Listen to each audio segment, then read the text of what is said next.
Rp1 saja, Anas korupsi Hambalang, gantung Anas di Monas. Obat, daripada dia nyangkal ini, nanti ini bilang digantung di Monas, enggak. Sekarang dia EKTP gak ngaku, itu bukan orang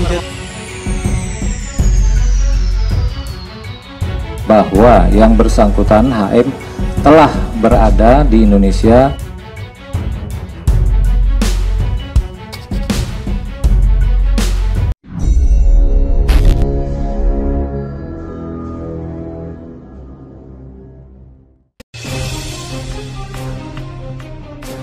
Indonesia Corruption Watch menilai kerja pemberantasan korupsi terhadap kader partai penguasa di masa Presiden Susilo Bambang Yudhoyono terbilang lebih baik ketimbang saat ini.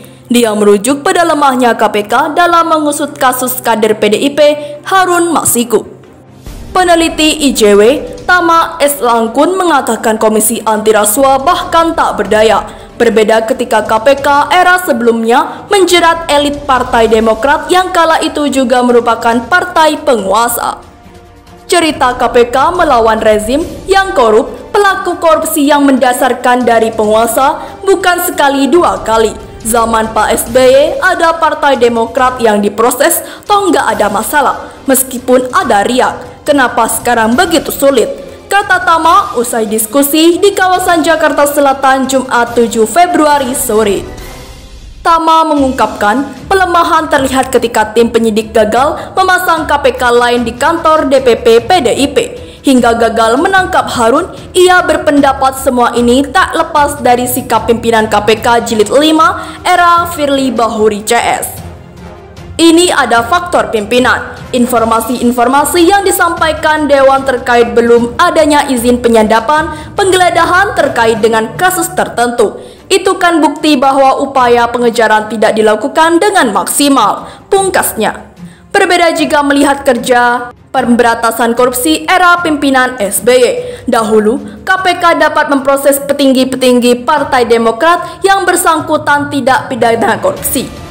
Padahal Demokrat sedang berada di puncak kekuasaan. KPK, kata Tama, begitu gagah mengusut keterlibatan elit Partai Mercy dalam kasus korupsi proyek Wisma Atlet, Hambalang hingga Senturi.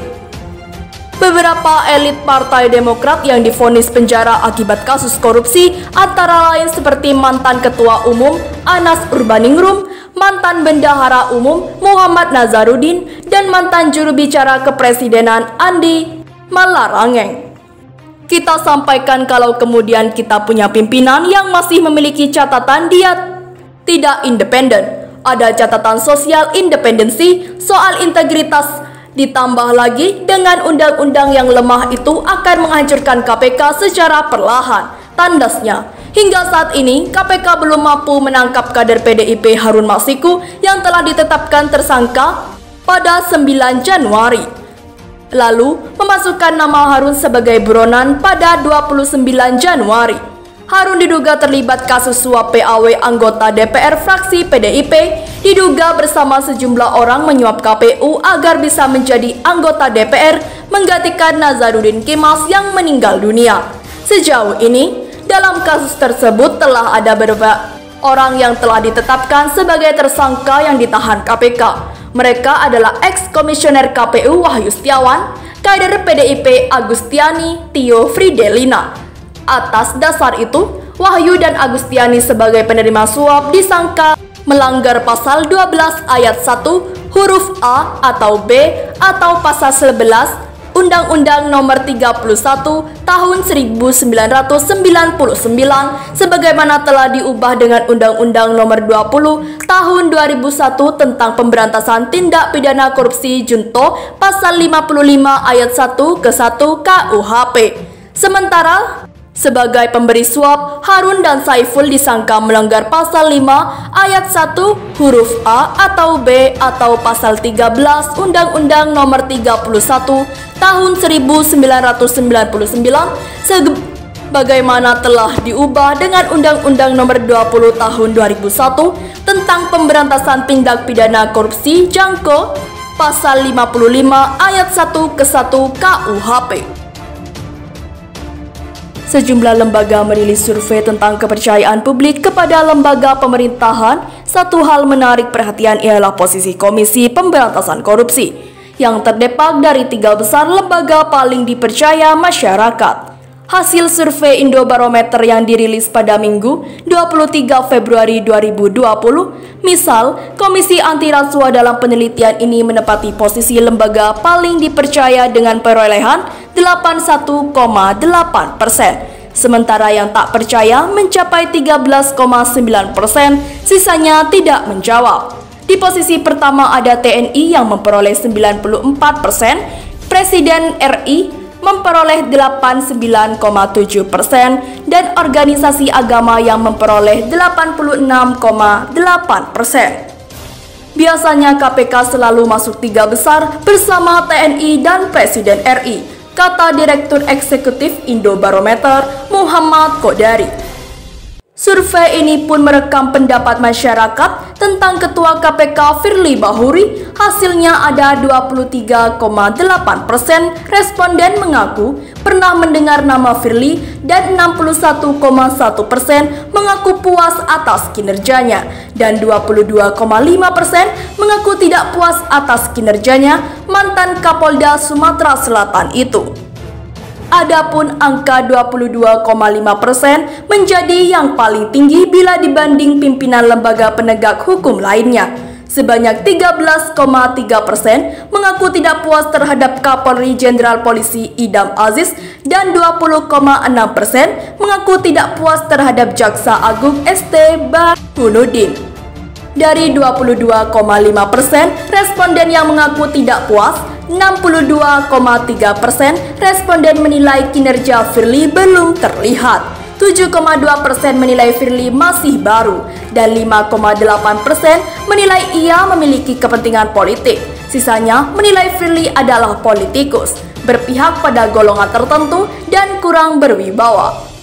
Al-Fara Institute sebelumnya juga menemukan hal serupa. Kepercayaan terhadap KPK terjun bebas dari 80% pada Agustus 2019 menjadi 71,1% pada Januari 2020. Penurunan ini pun mengantarkan KPK menjadi lembaga paling dipercaya publik nomor 5, padahal sebelumnya di posisi 2. Ambrolnya kepercayaan kepada KPK sejalan dengan tingkat kepuasan masyarakat terhadap kinerja Presiden Joko Widodo di bidang penegakan hukum dan pemberantasan korupsi. Pada Agustus 2019, publik cukup puas dengan kinerja pemberantasan korupsi dengan angka 72,6%. Namun, pada Januari 2020, angkanya jadi 61,1% atau melorot 11,1%.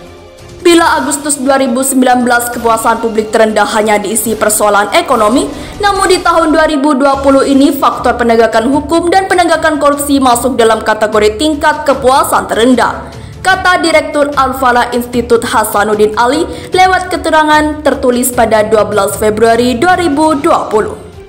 Peneliti Indonesia Corruption Watch, Kurnia Ramadana menilai fenomena ini tak lepas dari berbagai masalah yang dihadapi KPK belakangan ini.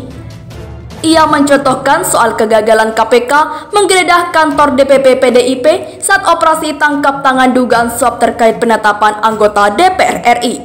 Dalam operasi itu sejumlah penyidik juga ditahan saat kehendak mengejar tersangka Harun Masiku, saat ini masih buron, yang diduga ada perguruan tinggi ilmu kepolisian. Terakhir, Firly mengirim balik penyidik KPK Kompol Rosa ke Polri. Rosa adalah penyidik yang menangani kasus Harun Masiku, namun pengembalian itu tak didasari pada pemerintah Polri, sehingga kini Rosa berada di posisi ketidakpastian. Survei terbaru di atas menggambarkan situasi pemberantasan korupsi yang semakin memburuk dan menipisnya harapan masyarakat terhadap KPK, kata Kurnia Selasa 25 Februari 2020. Masalah-masalah itu, kata Kurnia, tak lepas dari rendahnya komitmen Presiden Jokowi dan DPR. Menurut dia, masih lekat diingatan publik soal proses pemilihan pimpinan KPK yang bermasalah. Pada proses pemilihan KPK, panitia seleksi mengabaikan aspek integritas dan rekam jejak para calon. Hasilnya pimpinan KPK yang terpilih memiliki banyak catatan.